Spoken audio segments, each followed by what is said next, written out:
Evangelho de João é o quarto evangelho do Novo Testamento, capítulo 5, verso 1, que diz assim: algum tempo depois, Jesus subiu a Jerusalém para uma festa dos judeus.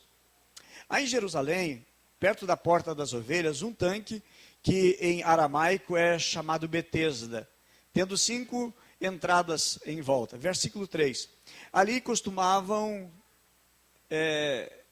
ficar grande número de pessoas doentes, inválidas, cegos, mancos e paralíticos. Observe bem, são 5 características mencionadas aqui, que no decorrer da mensagem nós vamos falar sobre isto. Diz assim: elas esperavam o momento das águas. De vez em quando descia um anjo do Senhor e agitava as águas. O primeiro que entrasse no tanque depois de agitado as águas era curado de qualquer doença que tivesse. Esse texto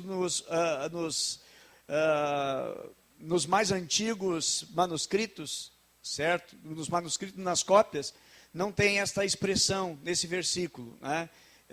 Depois eu explico também. Um dos que estavam ali era paralítico, fazia 38 anos. Quando o viu deitado e sobre o que ele vivia naquele estado durante tanto tempo, Jesus lhe perguntou: você quer ser curado? Versículo 7, disse o paralítico: Senhor, eu não tenho ninguém que me ajude a entrar no tanque quando a água é agitada. Enquanto estou tentando entrar, outro chega antes de mim. Então Jesus lhe disse: levanta-te, pega a tua maca e anda. Verso 9, imediatamente o homem ficou curado, pegou a maca e começou a andar. Isso aconteceu num sábado. Isso era um problema para aquela época. Versículo 10. E por esta razão os judeus disseram ao homem que havia sido curado: hoje é sábado, não é permitido carregar a maca. Mas ele respondeu: o homem que me curou me disse: pega a tua maca e anda. Verso 12. Então lhe perguntaram: quem é este homem que lhe mandou pegar a maca e andar? Verso 13. O homem que fora curado não tinha ideia de quem era ele, pois Jesus havia desaparecido no meio da multidão. Verso 14. Mas, mais tarde, Jesus o encontrou no templo e lhe disse: olha, você está curado, não volte a pecar, para que algo pior não lhe aconteça. O homem foi contar aos judeus que fora Jesus quem o tinha curado. Vamos orar? Senhor Deus e Pai, traz luz sobre a Tua palavra e ao nosso entendimento, Senhor. O nosso coração está aqui, Senhor, para ouvir, para aprender, para receber aquilo que o Senhor prepara para nós nesta noite, Senhor. Senhor, em nome de Jesus, pedimos, meu Deus, que ao nosso coração, o Senhor remova agora toda e qualquer ansiedade, toda e qualquer preocupação, que venha tomar lugar, meu Deus, do Teu espaço na nossa vida, ou, meu Deus, na atenção para a Tua palavra, Pai. Que o Teu Espírito Santo esteja trabalhando no coração de todos que aqui estão, no nome de Jesus. Amém e amém. Podemos sentar, meus queridos? Eu quero falar nesta noite sobre o seguinte tema: a vida começa aos 38. Amém? A vida começa aos 38. Você está longe, talvez, né? Sei que já passou dos 38, está com 50, digo, olha, então a vida começa aos 50. Com base nesse texto, apenas como um tema. Vamos para a palavra. Nós lemos aqui, então, uma das passagens de um dos milagres de Jesus no Novo Testamento, menciona 35 milagres. Esse talvez seria o terceiro milagre que Jesus estava realizando. Lógico que Jesus não fez 35, Jesus fez muito mais. Tanto que João, no último capítulo, ele diz: olha, Jesus fez muitos outros milagres, e se fosse escrever todos um por um, nem caberiam em todo mundo tanta a literatura escrita para esse propósito. Então Jesus, na realidade, ele foi, a Bíblia menciona que era uma festa em Jerusalém. Haviam 3 festas que os homens precisavam ir, como ritual, eles precisavam estar. Uma delas era a Páscoa, que era a festa dos pães asmos. A segunda era a festa do Pentecoste, era a festa da colheita, 50 dias depois da Páscoa. E depois a outra festa é a festa dos tabernáculos. Eram 3 festas. Qual na Bíblia não menciona aqui qual é essa festa que está mencionando. Agora, mas houve um milagre. E qual foi o fator predominante para que houvesse esse milagre? Deixa eu falar, meus irmãos, que aonde estava esse paralítico que é mencionado aqui, a Bíblia diz que ele estava no tanque de Betesda. No hebraico, Bet é casa, tá? Betel é casa. Tudo que tem Bet na frente é casa. E a palavra Bet Rastá, ou Betesda, significa casa da misericórdia. Agora, era muito fácil ir a Betesda para buscar uma bênção. Tem gente que vem para a igreja, quer uma igreja, só porque quer bênção. Mas foi liberada a bênção, olha, agora não preciso mais de igreja, não preciso mais de discipulador, eu não preciso mais ir no aprisco, eu não preciso mais buscar uma bênção para a minha vida já está resolvida, eu já recebi o que eu precisava. Agora, Betesda era só realmente para resolver um problema. E a Bíblia diz que havia multidão de pessoas. Muitas pessoas iam para lá. Agora, o que representa? Primeira coisa que representa a Betesda, meus irmãos, é comodismo. Por quê? Porque só estava esperando o milagre. Estava parado lá. Era tão fácil, era tão simples. Tinha obstáculo? Sim, tinha. Havia obstáculos. Mas era um comodismo também. É fácil você querer um milagre. Não é difícil você receber o milagre se você tem fé e o teu coração está buscando em Deus um milagre. Não é difícil porque Deus opera o mesmo ontem, o mesmo hoje e o mesmo eternamente. Apesar de que alguns sabichões dentro da teologia diz que milagre não tem mais. Que milagre, batismo com o Espírito Santo, dons de línguas foi só até o ano 70. E aí não existe mais. Ora, meus irmãos, Jesus não deu prazo de validade para receber o batismo com o Espírito Santo e não deu prazo de validade também para a cura, milagre, prodígios e maravilhas. Deus, meus irmãos, não está congelado dentro de uma agenda que nós dizemos ou achamos. Jesus não disse que seria até determinado tempo, mas ele estava ali para buscar e era bem cômodo, é bem cômodo para qualquer um de nós, só recebe o milagre e deu. Mas o que Deus quer, meus irmãos, não é apenas fazer um milagre, mas fazer uma grande transformação na tua vida, uma grande transformação no teu caráter, de haver renúncia, arrependimento, transformação, vida com Deus. Isso sim é o mais importante. Há muitos querem, às vezes vão buscar numa benzedeira, às vezes vão buscar de alguma maneira ou de outra forma, mas não querem um relacionamento com Deus. E o que nós ensinamos? O que nós primamos, meus irmãos? É ensinar o relacionamento com Deus. Porque se você não tem um relacionamento com Deus, a tua vida está mal. Se você não buscar o relacionamento com Deus, a tua vida vai de mal a pior. O que Deus quer, meus irmãos? Somente fazer show? Não. Deus não é um Deus que faz pirotecnia, show de apresentação. Não. Deus nem está se apresentando. A Bíblia diz que todos aqueles que vão encontrar o Senhor, Deus está procurando adoradores que adorem em espírito e em verdade. É fácil buscar um milagre. E deu. Já fui curado, já fui abençoado, já recebi a minha porção. Mas e agora? Também, o comodismo só espera um milagre. Outra questão também representa o que? O imediatismo. É aquele que mergulhasse primeiro era o dono da bênção. E terceiro, apostasia. Por que apostasia? Os profetas, os homens de Deus da época, naqueles dias, eles haviam abandonado a fé verdadeira. E agora então, está havendo um declínio espiritual, Israel está passando por um declínio espiritual. Agora Betesda era um lugar de aflição, era um lugar dos aflitos. Lá estavam os aleijados, lá estavam os cegos, lá estavam as pessoas com grandes problemas físicos. Agora, meus irmãos, eu digo que realmente é preciso fé em Jesus para que o milagre aconteça, para que a cura chegue. Precisamos de fé no Senhor Jesus, mas não somente isto, ok? E interessante, meus irmãos, que Jesus optou por curar quem nem conhecia Ele. Muitos milagres mandaram chamar Jesus. Muitos milagres pediram, Jesus, coloca a tua mão, cura esse, cura aquele outro. Esse aqui não pediu. Aqui eu vejo, irmãos, a presença da graça de Deus, da bondade, da misericórdia de Deus. Ele não pediu. Ele não estava buscando isso em Jesus. Ele estava buscando em outros lugares. Quem sabe você está procurando a tua felicidade, a tua alegria, a tua paz em outros lugares. mas Jesus está de olho em você, amém? Jesus está olhando para você. Interessante, tão lindo isso, meus irmãos. Isso chama-se graça de Deus. Aquele moço não estava buscando Jesus, ele não estava procurando Jesus, mas Jesus foi até ele, buscou a ele.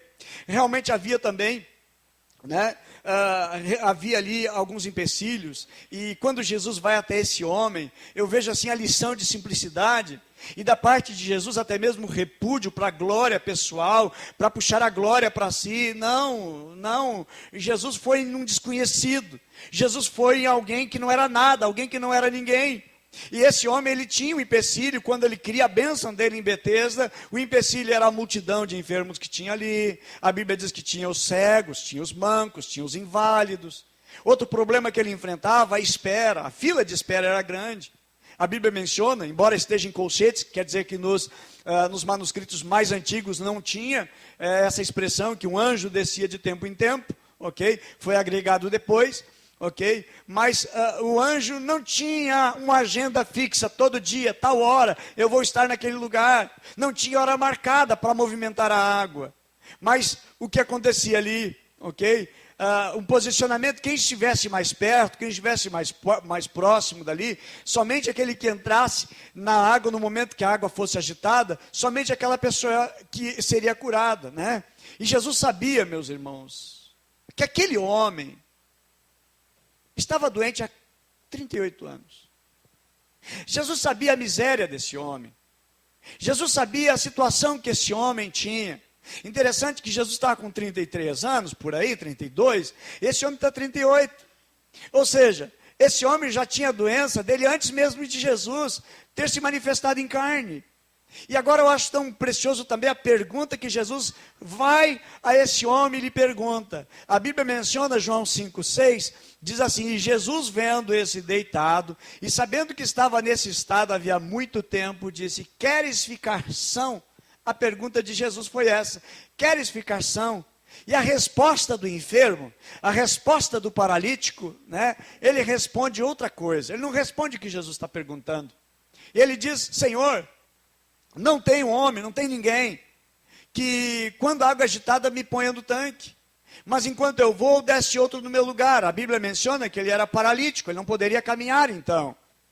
Isso é o versículo 7. E a resposta correta, meus irmãos, devia ter sido esta: Senhor, eu quero sim ser curado.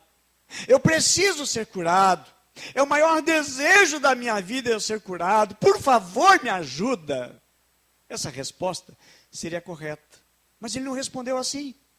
E esse homem, ele apresenta dificuldade. Quem sabe você na tua vida está apresentando também dificuldade. Senhor, eu sou sozinho. Ninguém me entende. Ninguém me ajuda.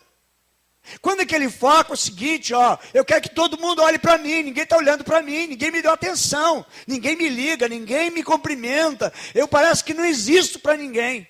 Ninguém está aí para mim. Eu vejo que esse homem, ele tem problemas muito sérios na sua alma. Por quê? Por que ele tem problemas sérios na sua alma? Meus irmãos, eu amo ler, ouvir histórias de superação. Eu gosto de ver. Tipo aquela pessoa que não tem braço, não tem perna, e faz uma história. Aquela pessoa que é cega, mas ela consegue fazer algo extraordinário que ninguém consegue. Eu gosto de ver. Só que aqui, capítulo 5, não tem história de superação. Não é alguém que vai ser elogiado por superação, ou porque tem uma fé extraordinária que remove montanha, uma fé que faz as pessoas mudarem de vida. Não, esse homem não tem história de superação. Eu quero dizer que talvez eu estou falando nesta noite para você que não tem história de superação nenhuma. Talvez você é zero. Talvez você é vírgula, 0, alguma coisa. Talvez a sua vida é uma história que não tem nada de superação, somente vergonha. Interessante que esse homem, eu traço aqui um paralelo, foi o único paralítico que Jesus curou? Foi não? Não? Vocês têm certeza? Foi o único que Jesus curou? Não. Sim ou não? Vamos lá, me ajudem aí. Sim ou não? Sim ou não? Só esse lado aqui, sim ou não? Aqui. Aqui. Aqui? Não? Não. Teve um outro que Jesus curou. Que é o paralítico de Cafarnaum. Qual a diferença de um paralítico e de outro? Os dois eram paralíticos. De Cafarnaum, ele foi curado porque alguém carregou ele. Quantos carregaram ele? 4 pessoas. E não chegaram assim, Jesus, seguinte, vem cá, vem cá. Não, a Bíblia menciona que o paralítico de Cafarnaum não tinha como entrar dentro de casa, estava cheio, né? Aquele aprisco estava abarrotado, não tinha como entrar. Eles foram lá, colocaram o paralítico em cima do telhado. Lá no telhado removeram algumas telhas e colocaram ele bem aonde Jesus estava. Ok? Então esse paralítico de Cafarnaum, ele tem amigos. Ele tem pessoas que se importam por ele. Isso é uma grande diferença. E tem outro paralítico que ninguém se importa com ele. Esse homem não tem amigos. Não tem ninguém por ele. Quem sabe você tem esse sentimento. Ninguém dá a mínima para mim. Quem sabe você seja aquele outro paralítico que diz o seguinte, olha, as pessoas se importam comigo, fazem de tudo por mim, batalham por mim.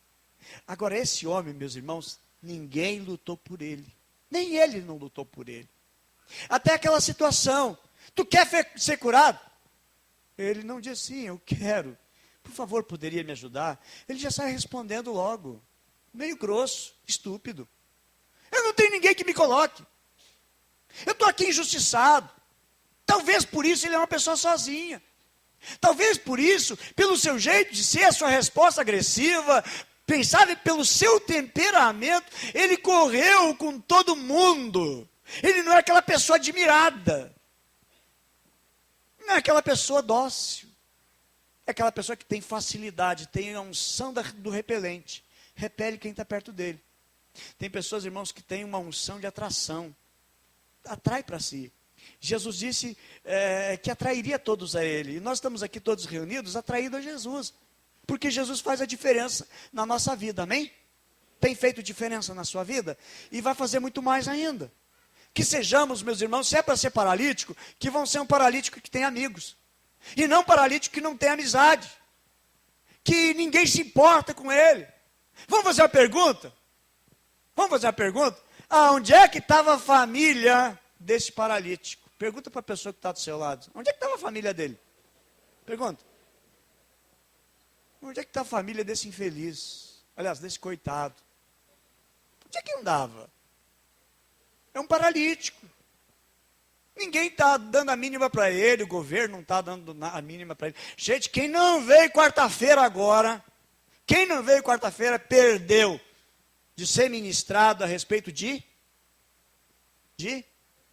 cura emocional. Acertou, pertinho dali. Cura emocional. Dependência emocional. Quantas pessoas são dependentes emocionais? Quarta-feira, irmãos, é um dia de aprendizado. Certo? De crescimento espiritual. Convido a todos vocês, gente, líderes dos apriscos e discipuladores, incentive os vossos discípulos para estar quarta-feira, ok? Que é o nosso culto, né, de treinamento, de capacitação, né? Treinamento de liderança, capacitação para toda a igreja, ok? Então eu gosto de ler essas histórias de superação, mas esse homem não lutou. Jesus foi lá atrás dele. E essa pergunta, né, que não quer calar dentro do meu coração, onde é que estava a família dele? Onde é que estavam os amigos dele? Esse homem, meus irmãos, eu tenho para mim que ele era um homem ingrato, talvez ingrato, talvez orgulhoso, sozinho, abandonado pela família. Talvez por ser uma pessoa, quem sabe, egoísta durante a vida inteira, mal educado, né? Aquela coisa assim que você pergunta, o filho pergunta para a mãe, mãe, que horas são? E a mãe diz, é hora de tu conseguir um emprego, rapaz. Ou aquela outra assim, né? É hora de tomar vergonha na cara. Pô, mas a pergunta não foi essa, só queria saber que horas eram. Talvez esse paralítico tenha um pouco disso. Que Jesus pergunta, tu quer ser curado? Diz ele, claro que eu quero. Eu estou aqui para isso. Mas ele não responde. Ele diz, olha, não tem ninguém. que se importa comigo. Eu não tenho ninguém que me coloque ali dentro do tanque quando a água for agitada. Esse paralítico, meus irmãos, ele é bem diferente do paralítico de Cafarnaum. Né? E essa pergunta é uma pergunta esperançosa e vem uma resposta triste. Agora, irmãos, Jesus sempre traz a paz, Jesus sempre traz a alegria, Jesus traz a libertação, Jesus traz, meus irmãos, uma esperança para aquele que não tem e aquele que todo mundo abandonou, aquele que ninguém mais acredita nele, aquele que nem ele mais é merecedor. E Betesda, meus irmãos, era também a única esperança para quem sofria. Quem sabe para você, a única esperança que te comprasse, dá um pouquinho de alegria, é a bebida, é a droga, sexo ilícito, carnaval, festeirança, né? Fica chapado, fica drogado, é um pouquinho, é o Betesda, meu Betesda é isso. A minha esperança está em Betesda. Mas eu quero dizer, Jesus é a melhor e a única esperança que nós temos. Ele é a solução para tudo que nós esperamos. Eu quero dizer que agora, de agora em diante, Jesus é a tua única esperança. Amém? Betesda não preencheu o teu coração. Tem pessoas que dizem, eu sou triste, eu vou casar, para ser alegre, casa, faz outro, uma desgraça a vida do outro, porque casamento não gera a felicidade. É Jesus que traz a alegria, é Jesus que traz a paz. E Jesus pergunta para ele, né? Jesus pergunta se ele quer ser curado. A Bíblia menciona que ele tinha 38 anos, né? E a mensagem que a vida começa aos 38, mas quem sabe para você começa aos 14, você que tem 14 anos, você que está com 25 anos sofrendo, quem sabe para você começa aos 25. Para este homem começou aos 38 anos do tempo de sofrimento. Agora, meus irmãos, quais os fatores que contribuíram para a realização do milagre? Vamos para lá agora. Quais foram os fatores que contribuíram para a realização do milagre? Vamos aprender, amém? Então vou lhes dizer, quais foram os fatores que contribuíram para o milagre? Nenhum. Nenhum fator. Foi ato de bondade divina. Foi ato de misericórdia de Jesus. Misericórdia, meus irmãos. Misericórdia que ele teve. Jesus foi lá, tinha muita gente. A Bíblia menciona, havia uma multidão. Ele foi o único. Ele foi escolhido. Então se ele foi escolhido, ele foi a pessoa que teve o ato de misericórdia de Deus, então Deus é calvinista. Não, queridos. Deus não é calvinista. Deus não é gremista. Deus não é colorado. E Deus nem é arminiano. Deus é santo. Amém? A Bíblia diz que ele é santo. E a Bíblia diz que ele vem buscar um povo santo, um povo excluído, um povo seu.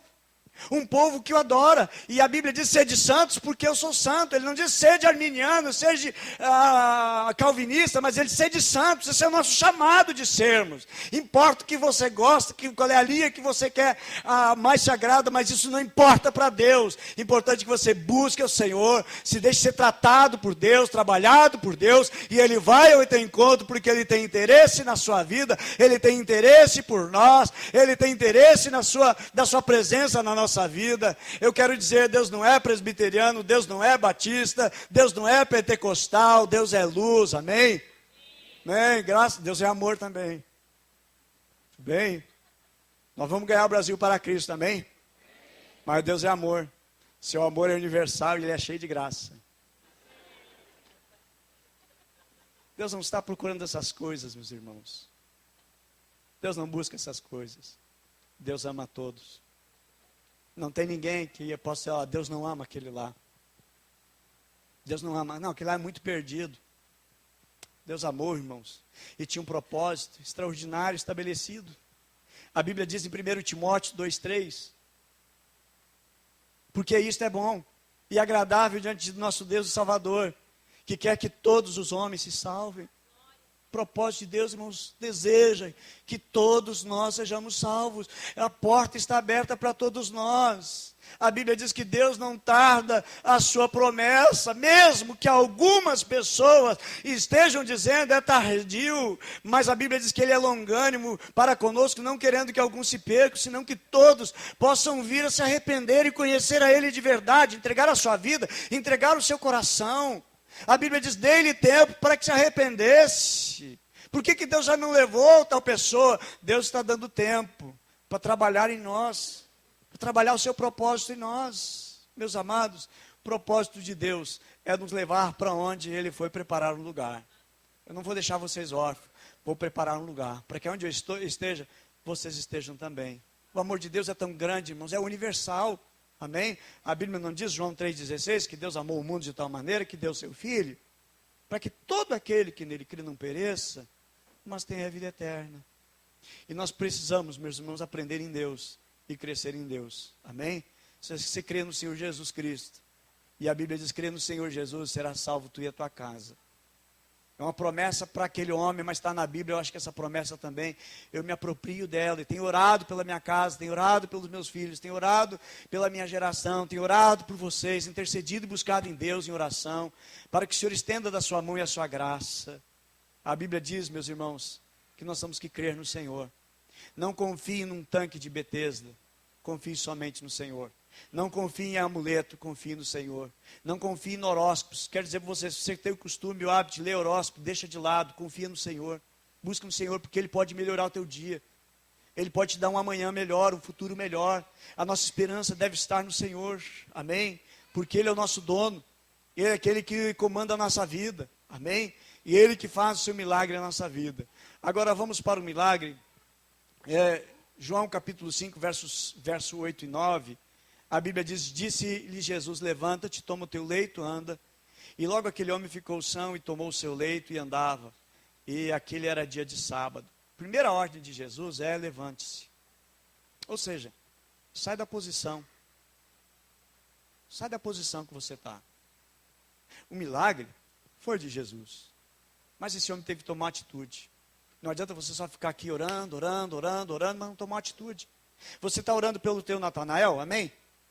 Amém? Sim ou não? Sim, mas vamos ter uma atitude também. Não basta só ficar contemplativo, orando e não fazer alguma coisa.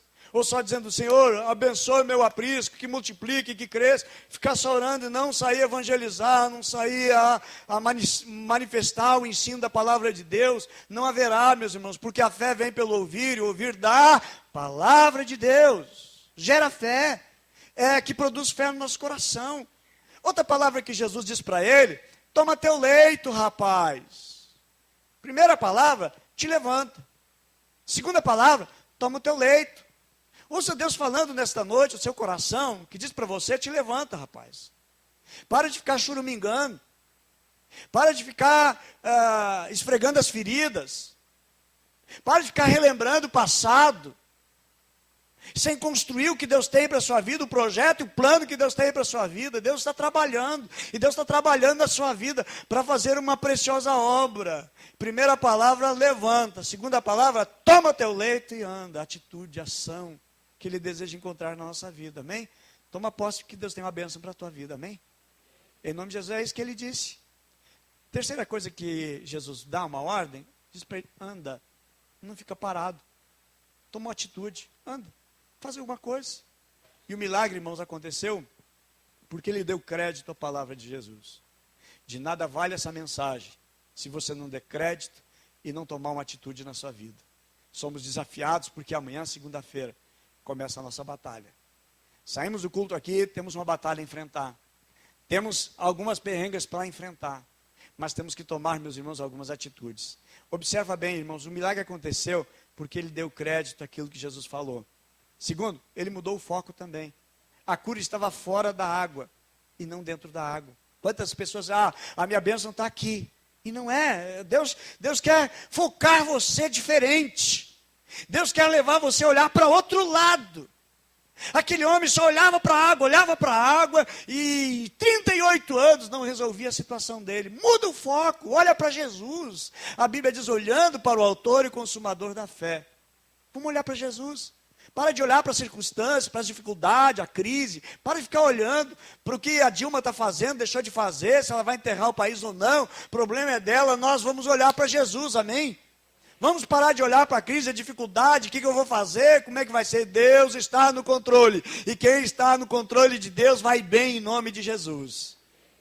Vamos confiar no Senhor de todo o nosso coração. Meus irmãos, eu quero concluir dizendo Não espere das pessoas. Não espere das pessoas. Quem sabe você é uma pessoa frustrada, porque tem esperado em pessoas. Tem olhado para pessoas. Quem sabe a tua conversa é só pessoas, pessoas, pessoas. Ninguém olha para mim, ninguém me ajuda, ninguém me socorre. Eu não tenho ninguém, ninguém me coloca na água, ninguém me empurra lá para dentro daquela piscina. Ninguém está fazendo nada por mim. Para de olhar para as pessoas. Olha para Jesus, porque Jesus é aquele que faz o milagre. É Ele que vai mudar a tua vida. Eu quero dizer que a abstinência não vai resolver o teu problema, mas libertação sim. Nós precisamos muito mais, meus irmãos. É a libertação do que a abstinência. Tem pessoas que têm abstinência e voltam, caem novamente. Mas libertação é completa, é um novo coração dado pelo Senhor. O que precisamos? Nos arrepender totalmente. E buscar o Senhor de toda a nossa alma e toda a nossa vida. Sabe por quê? A tua vitória, a nossa vitória, ela está na mão do Senhor. É Ele que faz, é Ele que opera. Amém? Deus está trabalhando por nós, Ele está no controle, Ele está na direção. Olha o que o salmista escreveu: esperei com paciência no Senhor. E Ele se inclinou para mim. Ouviu o meu clamor, tirou-me de um lago horrível, de um charco de lodo, e pôs os meus pés sobre uma rocha. Firmou os meus passos e pôs um novo cântico na minha boca. Um hino ao nosso Deus. E muitos o verão e temerão e confiarão no Senhor. Isso é muito precioso. Depois diz ainda: bem-aventurado o homem que põe no Senhor a sua confiança e não respeita os soberbos, nem os que desviam para a mentira. Muitos são, Senhor meu Deus, as maravilhas que tens operado para conosco. E os teus pensamentos não se pode contar diante de ti. Se eu os quiser anunciar, deles falaria, são mais do que se pode contar. É muito mais que se pode dizer. São tremendo e extraordinário. Amém? E deixa eu encerrar dizendo uma notícia para ti. Amém? Eu tenho uma notícia para você nessa noite. Amém? Diga amém. Eu tenho uma notícia para você. Jesus chegou, ia para o templo, ele não foi para o templo. Ele foi para um lugar onde tinha um tanque com 5 portas de entrada, chamado Betesda. Jesus sabia que lá estavam pessoas desvalidas, paralíticos, coxos, cegos, aleijados, só pessoas com problema. Onde é que Jesus foi? Ele não foi no templo.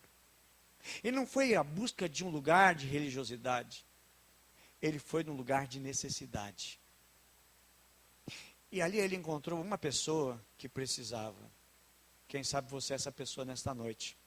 E eu quero dizer uma coisa: no meio da multidão, Jesus te encontrou. No meio da multidão, Jesus te encontrou. Ele achou aquele homem. E Jesus te achou. Diga graças a Deus.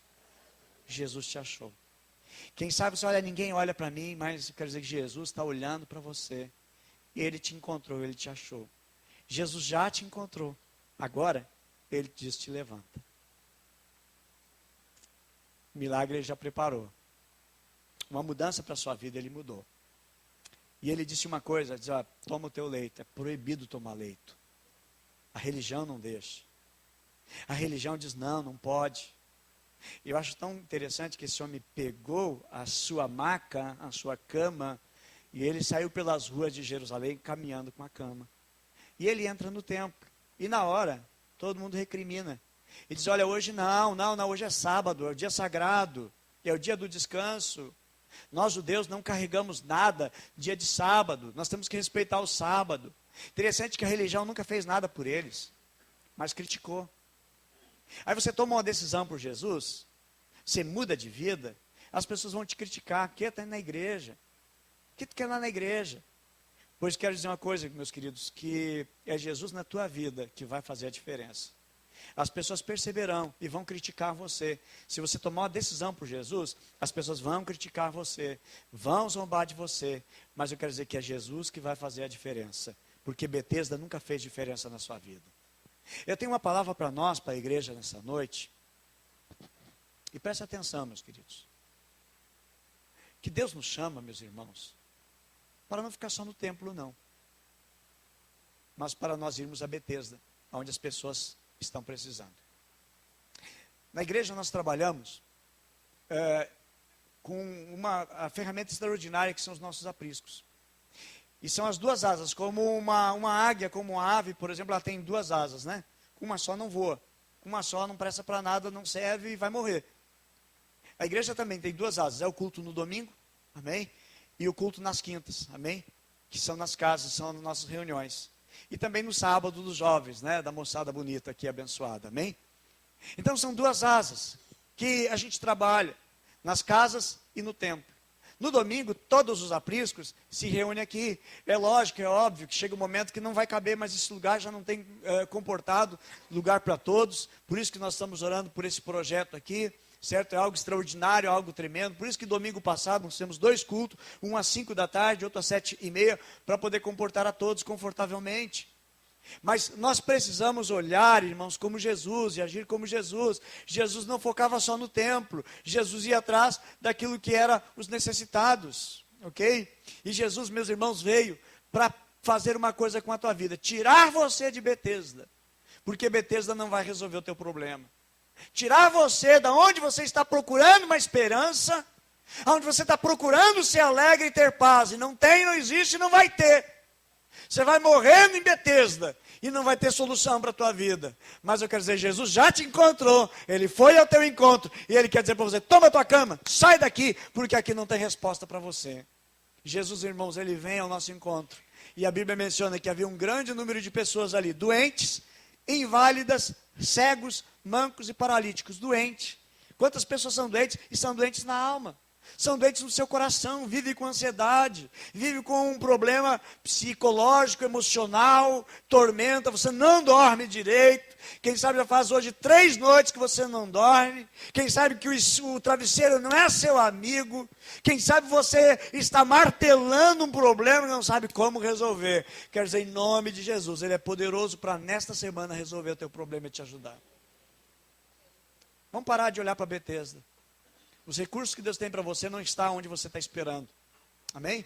Toma isso como uma voz profética.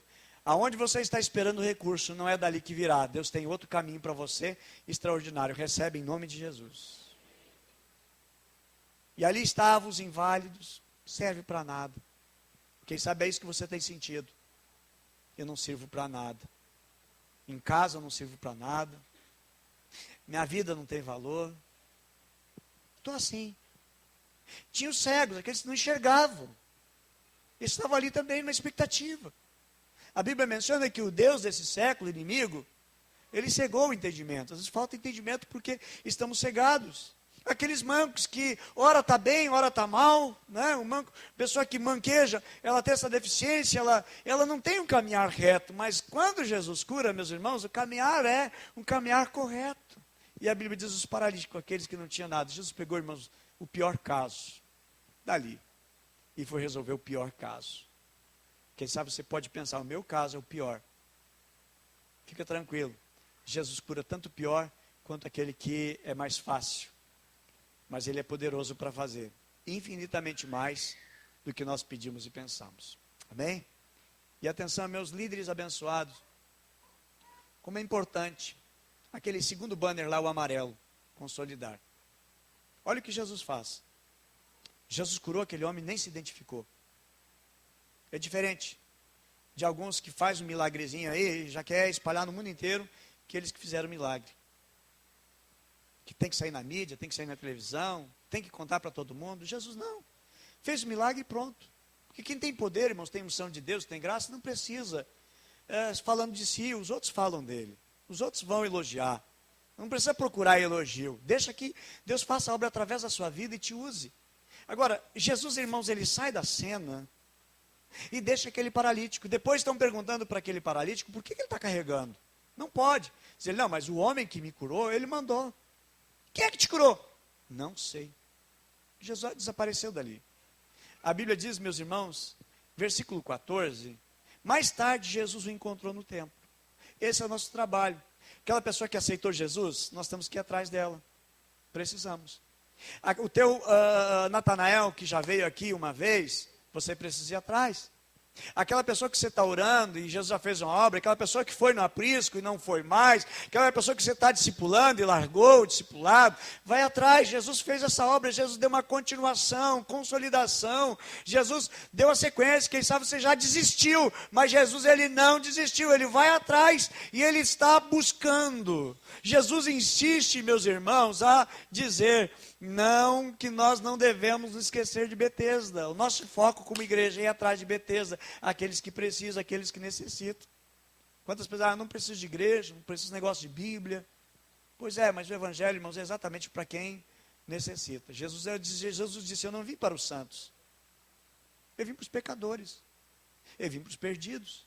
E Jesus traz aqui uma comparação, que não são os sãos que precisam do médico, mas sim os doentes. Eu quero nesta noite orar por você que se sente doente, porque aqui não é Betesda, mas quem sabe você tem saído e vivido uma Betesda. Meus irmãos, eu quero orar a Deus, vamos ficar em pé.